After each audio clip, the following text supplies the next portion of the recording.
in a film waste presentation, darling. This is PTV, your home for memorable. Sunday is the first day of fall, but the temperatures say differently. We are actually seeing a warming trend with highs in the low 90s for Saturday and Sunday, and a mostly dry and sunny stretch of weather. I'll have that full Viper 6 forecast coming up. Now at 10, Election Day is less than 2 months away, and the Harris-Walz campaign makes a stop in the Garden City. The story is your news at 10 starts now. Live from Television Park, this is WJBF, News Channel 6 at 10 on MeTV. Good evening, everyone. I'm Dee Griffin. Thanks so much for joining us for your News at 10 coverage you can count on. Begins with 47 days to Election Day. The Harris-Walz campaign is continuing to come across the state of Georgia. Today, the wife of Vice President Harris's running mate, Tim Walz, made a stop in the Garden City, and Isabella Moody has more. Isabella. When Walz campaigning in Augusta, speaking with educators, volunteers, and voters to speak about the vision for the Harris-Walz campaign. We know that Georgia matters. But more importantly, we want you to know that you matter. You matter. Walz hosting the Educators for Harris-Walz event. She spoke about her and her husband's teaching careers and how they are not only for the educators or their voters, but everyone, even those who may not support them, because that's what teachers do. This is a celebration of teachers and students. This is a celebration of public education. You know, our goal today was to continue to highlight the work that Vice President Harris and Governor Walz has done to secure the future of public education. Educators were thankful to hear from her and are reminding other teachers to get out and vote. We must have leadership here in not only our local or our state, but on a national level that's fighting for educators. So it's very important that educators get out and make sure their voices are heard. Attendees understand that it's important for leaders to support better education for students because they are our future. We started in our earlier years in life in school, most of us in public school, a few of us otherwise, but it's the beginning for all of us. So education is key, and it should be top-notch, top quality for everyone. This was Gwen Walz's first time in Augusta ever and first time in Georgia since Tim Walz was selected as Vice President Harris's running mate. Also due tonight, a train crashed into a semi-truck off of Riverwatch Parkway and Stevens Creek Road. The train did begin moving again as of 7:25 this evening, but the truck is still down on the tracks. The Richmond County Sheriff's Office is redirecting traffic through the West Hills neighborhood to get to Stevens Creek Road, so be careful if you're in that area.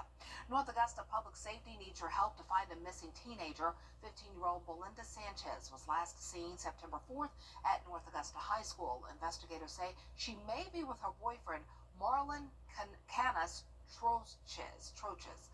The two were spotted in his black BMW with a South Carolina license tag in the same day. That car was also seen in Clay County, Florida. If you know where she is, if you've seen this vehicle, call the North Augusta Public Safety Department. Time now for a check of the weather, and here's Chief Meteorologist Jenna Petracci. Jenna. Well, it was a nice day, Dee. We was. had a mix of sun and clouds. Temperature is back on track with near average for this time of the year. So around the middle of September, it's still very normal for us to have some upper 80s, even some low 90s. We just haven't had that for a while now. We've had this false fall with a lot of temperatures in the low 80s. But for now, we are warming back up. Right now on our Terry Lambert Hyundai Skyview, Camden, Manual County, looking good, nice and dry. No rain reported at Augusta Bush Field today, just some trace showers or spotty showers causing some trace amounts of rainfall today. Low of 64 this morning, on track with average 89 in Augusta, just 2 degrees above average. Sitting in the low to mid 70s at the moment, and even some upper 60s. 74 in Millen, 75 in Swainsboro, Barnwell and Allendale at 73. Only 69 now in Augusta, 74 in Gibson, and 73 in Edgefield. Dew points are in the mid 60s, 67 in Augusta and Aiken. So it's a little bit of moisture in the air, but the chances of rain are very low over the next few days. Winds are calm. We could have some patchy fog development once again tomorrow morning. Not seeing much going on here on satellite and radar, just some passing clouds. Even those showers to the east of us are now fading away. As we zoom out here, you can see pretty quiet conditions all across the southeast, and it will stay that way through the weekend. Mostly sunny skies. skies, dry conditions, and for your Friday morning, patchy fog. Temperatures going down to around 65 at the 7 o'clock hour. And as I mentioned, we will see some warmer temperatures as we go into the first weekend of fall and the last weekend of summer. Technically, it's split. And I'll have a look at that full 10-day forecast coming up. But back to you, Dee. All right, thanks so much. We'll see you then. It's time to pay up at Augusta's Municipal. The current facility will remain open, and the 988 helpline is always available to you. Well, the Columbia County School District holding a Let's Talk forum tonight for parents and students. Hannah Latier has the details. School district leaders covered multiple topics at the forum, and afterwards, parents were able to ask some hard-hitting questions about their students' safety. Leaders say there have been about 25 letters sent to Columbia County parents about threats and rumors of threats, and 11 students arrested since the Appalachia High School shooting. One parent worries about her child's safety after a threat was allegedly made in her class. She claims the student who made the threat is back in school. She went to the Board of Education the next day with me and said, "I do not feel safe in class anymore." That is a problem. What can we do as a whole, as parents, to knock this out? School board leaders say they have a thorough investigation process for threats and when deciding if a child goes to alternative school or not. We want to make sure that we're doing everything possible at the school level to take every threat seriously, which we do. We leave no stone unturned to find out and get to the root of the matter. And then when we do that, we involve our SROs when needed, and certainly make sure that juvenile court is contacted if the threat gets to that point. And then we follow through with consequences. Other concerns brought forth were training for substitute teachers in case of an emergency. I've been substituting with the school for over 3 years. I have multiple friends who are subs that have also not received this training. Substitutes get that training when they're hired, and then in the individual classrooms, there are plans there that address what our processes are. And so we will make sure we're working on making that each school is communicating that properly. Jackson also commenting on the Thursday morning death of 15-year-old Greenbrier High School student Gordon Carmichael. Such a tragedy, and our hearts go out to the parents, the students, the faculty. It was a very sad day at Greenbrier High School today, and we will continue to offer that support for those students, staff, parents, and community of Greenbrier. The next Let's Talk forum is in November, and that date hasn't been set yet. In Grovetown, Hannah Latier, WJBF News Channel 6. Still ahead, we take you to the Richmond County Teacher of the Year banquet, the awards ceremony, and more after Jenna's forecast. And as I mentioned, the temperatures are rising with little to no rain for now, but we could see some rain later on next week from a potential tropical system. I'll have the latest on that when we return. CSRA. It's all part of the over $3.9 billion in prizes won last year. So why not get your share? You just might, but only if you play the Georgia Lottery. Now, your most accurate forecast with WJBF Live 5/6. Welcome back. I want to start out by sharing a special photo from Greenbrier Middle School. This says, "Our hearts are broken for one of our sister schools today. We will continue to send love and prayers to the Greenbrier High School. It is only fitting this was in the sky over our schools today. There is so much love in our community." And you can see a heart in the clouds. Beautiful view here. And our thoughts and prayers are with the Greenbrier community on this very sad day.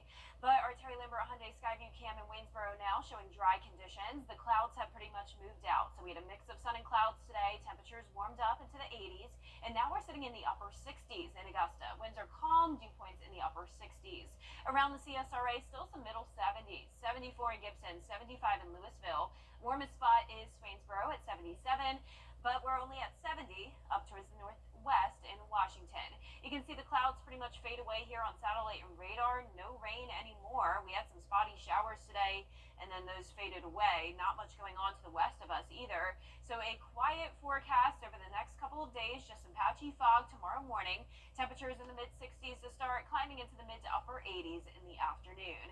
Football forecast looks fantastic for tomorrow night. Silver Bluff versus Lincoln County in Lincolnton for Game Night Live. Mostly sunny skies at kickoff, 83 degrees, low 70s by the time the game is wrapping up. This weekend is going to be interesting. So Saturday is the last day of summer. Sunday is the first day of fall, but the temperatures are feeling like summer on both days. In fact, it's actually heating up even more on Sunday into those low 90s. 10% chance of rain, mostly sunny skies. The drought monitor showing an update today. We're now seeing moderate drought conditions in our northern and eastern counties. That is the second phase of drought. We could definitely use some rain, but this 10% chance isn't really going to help us out too much. On Wednesday and Thursday of next week, that's when we could have a decent chance of a shower or two. Now, our futurecast over the next couple of days really just showing some sprinkles. We'll have the clouds at times, but really no widespread rain. There's no major fronts coming through the area or anything significant. This is all the way up into Sunday morning, same thing. Now, we are watching the tropics, though, especially this area in the Caribbean Sea. 40% chance of development there, which is getting pretty high. It's going to be around next week where we'll get a better idea of what's going to happen with this system. Is it going to move towards the west into Texas, Louisiana, or is it going to be closer to us, maybe moving into Florida? And then from there, the question is, how strong is it going to be? If you watched the newscast earlier, I showed this screen grab of a futurecast model, and this was for Saturday. You can already see how much it's changing. This is now next Thursday. So it now had the storm moving in a little bit sooner. And at that point, by Saturday, it would pretty much be all the way up the East Coast. So we'll keep you posted on that as things continue to change. But our lows tonight will be in the mid-60s. Highs tomorrow will be in the upper 80s. Here's a look at your 10-day forecast. It's looking good. It will be pretty hot, though, this weekend. I recommend a pool day, a lake day. Soak up the sunshine and enjoy the last day of summer and celebrate the first day of fall, even though it won't be feeling like a day with 92. No pumpkin spice lattes or anything for Sunday. Unless it's iced. Yeah, iced only. All right, thanks so much. Well, the Richmond County School System announced the 2024 Teacher of the Year tonight.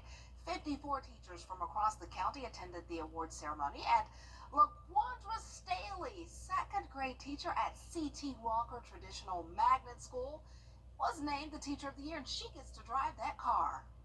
It feels amazing to be chosen out of so many amazing educators. So I'm excited. Students are going to be excited. Not just the students that are currently in my classroom, but the students that I have taught that are still in the school. They're going to be excited. Every day they see me, they're saying, "Congratulations, Miss Staley. I'm praying for you. I'm rooting for you." And so to be able to let them know that, hey, it came true. What you wanted, what I have desired, it came true, and I think that they're going to be excited. That is wonderful. Mrs. Staley has worked for Richmond County School Systems for 12 years. Congratulations. Well, still ahead, a community in mourning after a tragic accident results in the death of a Greenbrier High School student. The story next. When disaster struck. Tragedy in Columbia County today as a car crashed, killing a Greenbrier High School student. 15-year-old Gordon Carmichael died in that crash around 5 this morning. Graham Lee has the story. Child Enrichment Director Carrie Viola Brooks says tragedies like the crash that killed 15-year-old Gordon Carmichael can bring what's called traumatic grief. But Thursday morning's car crash adds another level of pain. You know, there's a difference between if somebody dies and we can grieve even when they're still alive. We can go through that process of knowing, like, hey, this is about to come. But in situations like this where it's unexpected, it throws a whole nother layer in because people didn't have any time to prepare for this. Investigators say a Jeep was found after crashing into a tree near the roundabout on Riverwood Parkway near the Amberley subdivision. Shortly after that, a mother called about her missing son and car. Law enforcement confirming it was her son, Gordon Carmichael, that they found. It's a situation that's especially hard to cope with for Carmichael's friends and classmates. I think when we're talking about kids in this age range, a lot of times they might not even understand. They have that feeling of being invincible, so they don't even know that this could be a possibility. Columbia County School District says they will have additional guidance counselors and social workers available for students. The director adds it's a resource that is critical for kids during these difficult times. It's really important for kids' mental health to be able to talk to professionals about this. And we also know that everybody grieves differently, so it's not easy, or it's not possible to just go in and do a blanket, like, we're going to have this one seminar talking about this. Giving kids the opportunity to have individual time with a therapist or a mental health provider is really key because each kid's going to react differently. After meeting with Austin, I felt really reassured that we made the right decision. We could kind of focus on recovering while he handled the legal side of things. But the law firm makes me feel like I'm part of their family. You were very good, professional. The settlement that I received was life-changing. They took all the personal. I was told, we don't want you to worry about this. We have this for you. Get Austin Jackson, the Augusta guy. The Giving Your Best Award salutes volunteers in the CSRA for going above and beyond in our community. The Giving Your Best partners congratulate David Mew and Corey Gordon, founders of the Manhood Tour. Their organizations filling a need in the community and offering support and encouragement for fathers and father figures raising the next generation.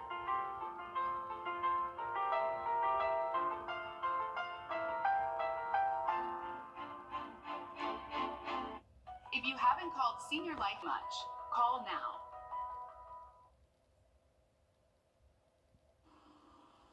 Football Friday night got off to an early start with a rivalry game in South Carolina. Fourth-ranked Blackville Hilda squaring off against Denmark Olar. We will have those highlights tonight at 11.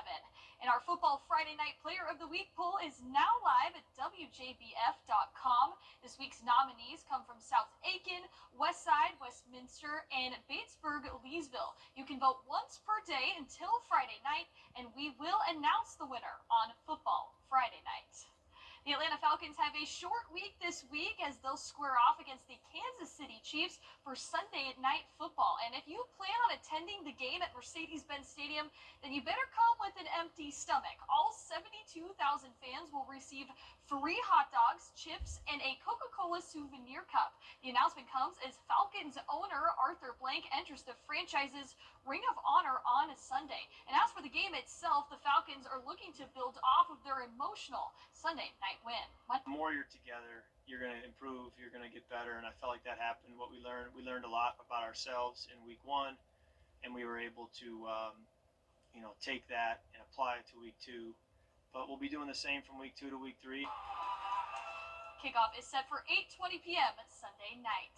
And the Atlanta Braves are closing out a 3-game series against the Cincinnati Reds. Jumping to the top of the 5th, 2 runners on.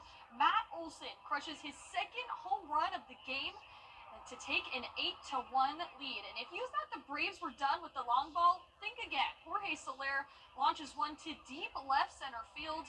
And nope, they did not stop there. Michael Harris, he scorches one to right field for his 4th home run in the series. It's another 3-run homer. The Braves also made MLB history, becoming the first team since 1900 to hit at least 4 3-run homers in a single game. The Braves take the series versus the Reds with a 15-3 victory. That'll do it for sports. We'll be back. It's been said. Presidents, tomorrow at 9, 8 Central, only on News Nation. Last but not least, in Spartanburg, South Carolina, 174-year-old is keeping herself fit and active. That's right. She's track star who still competes in national and international competition and wins. Here's Taylor Farmer with more. Come on in, I'll show you some of my memorabilia. From the first time she jumped in a race at age 45. That's me doing triple jump in Korea. Noni Hudnall has been unstoppable. One of my friends was just sitting there drinking water, and I said, aren't you going to have something to eat? She said, no, I have a race at 10 o'clock. She said, you want to go? I said, well, sure. So I just jumped in the race and had a really fun time. It wasn't just any race, it was a 5K. One day of running seemed great to Hudnall, so she did it again the next day. Saw some of my friends, and they said, well, Noni, I didn't know you ran. When did you start? And I said, yesterday. Hudnall, a Clemson graduate, said she never got into running because at the time, women didn't have the same opportunities as men to compete in athletics. When I started Clemson, it was pre-Title IX. There were no women's sports. In my freshman year, I had to wear a dress everywhere on campus. Hudnall began fencing with the men's team for fun, where she had to wear a raincoat over her shorts, but she says it was the competitiveness and camaraderie that she enjoyed. Ultimately, she found the same joy in running and competing in track and field events. This is what elderly people do in their spare time. That is impressive. In 10 years, Hudnall ran 10 marathons in various places around the world. Very first marathon was Disney World. At a young age, a mentor of Hudnall saw her natural ability to be a great runner At the time, it didn't quite pan out. When I was in junior high school, my gym teacher called my parents in for a conference and said they should consider moving to California so I could train for the Olympics because she felt like I had that potential. With 4 siblings, Hudnall's family couldn't just up and move. Decades later, however, Hudnall not only ran marathons, but at the age of 74, she still competes in 5Ks and competes for the Atlanta Track Club in competitions. Most of these are national medals. Along with competing internationally in the World Championships for Team USA. I do come from a long line of overachievers, so I knew when I set my mind to something I would probably work as hard as I could. Now in her 70s, Hudnall has broken records and has more medals and trophies than I could count. She's also been named the South Carolina Masters Runner of the Year for several years. In Spartanburg, Taylor. So there you have it. It's never too late. I keep telling myself that when I'm like, oh, I'm too old to do such and such. I'm like, it's never too late. It's never too late. Yeah, that was wildly impressive. She said 10 marathons. I can't even fathom running probably a 5K right now. Really? So I don't even. You've never done one? I might have, like, way back when I was a little bit younger, but I've never ran, like, a half marathon. No, Really? my mom has, but Yeah. I certainly haven't. I've done like 3 half marathons and I think 2 full marathons. Yeah. Wow, that's Yeah. impressive. Yeah, San I'm Francisco more of a and swimmer, Chicago. not a runner. Oh, I'm there not a you go. swimmer or a runner. Oh, we've talked about you in swimming before. I'm sure we have. I am not athletic, guys. I mean, the weather only for me, like science. But and you'll be I at the pool this weekend. Yeah, oh yeah, I lay by the pool. I Great. talk about the water all the time, like I'm a big time swimmer, but I'm not.